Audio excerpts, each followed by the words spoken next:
Now, Gary Tabach is the former Chief of Staff of the NATO Military Liaison Mission in Moscow. Joins me on the line now. Welcome. Two Thank Russian you. paramilitary groups have claimed responsibility for that incursion onto Russian territory. But there are plenty of analysts who are saying that they simply couldn't have carried that out without the help, some assistance coming from Ukrainian intelligence. What's your opinion? Do you think that Ukraine was involved in that assault?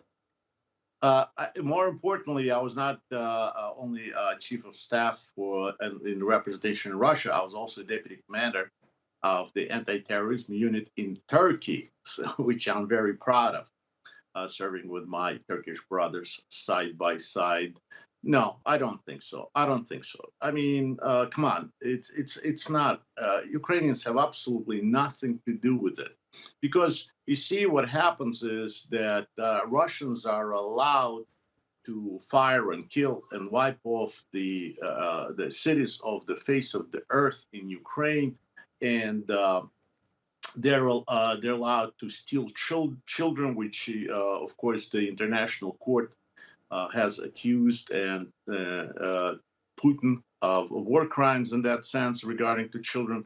Russians are allowed to kill the civilians and rape on their territory, but the Ukrainians are not allowed to fire back or to do anything or to provide even intelligence to some of the Russians who are rebelling against the tyranny of Putin. So, of course, I do not think that Ukrainians helped in any way.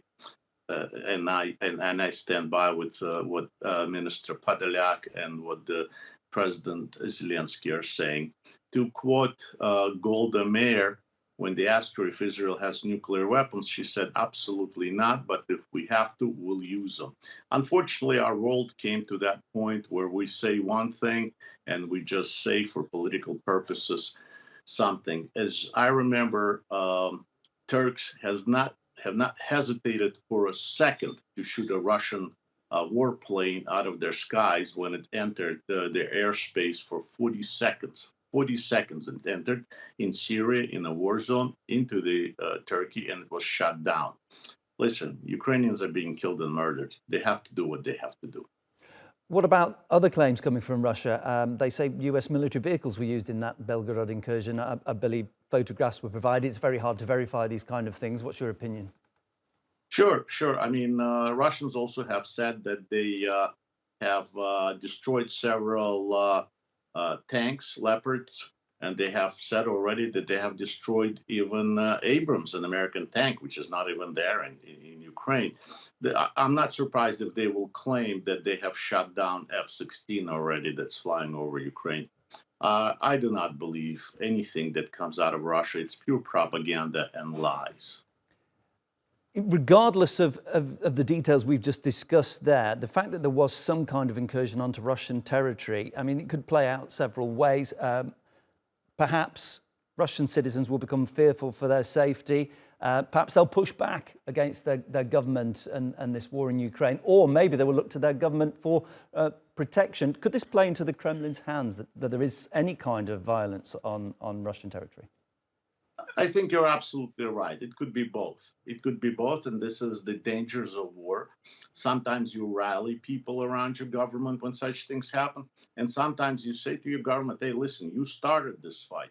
You started, and now we are the ones that are paying for it. We lived in peace with our neighbors. We lived in peace with Ukrainians. They're our brothers. We prospered with them for centuries. We lived together and now what you have started this, this is now causing us to suffer. Besides that, we have to pay for this war with our benefits, with our level of style of living, with our sons and daughters, with our blood. Now we're also paying for it with our homes. The war came to our home, so it's both ways. It's kind of a sword that's sharpened from both sides. But I think that it is not so important for the Russians because to be honest with you, I really don't care what the Russians think.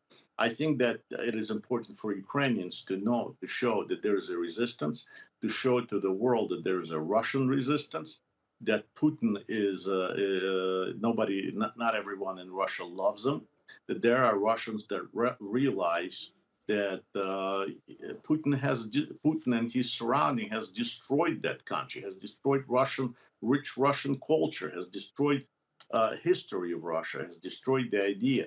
Now in Turkey, and I've just recently, last year, I've been to Turkey again.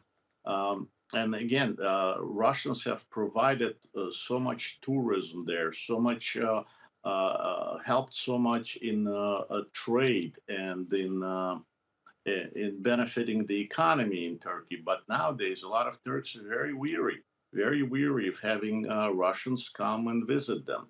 I mean, this was my experience. I could be, of course, I could be wrong because this was only in Antalya and the areas where it is visited very often by the Ukrainians, Kazakhs, and the Russians. So Russians are not welcomed in many places anymore, and they feel it. They understand that, and that's because of this war.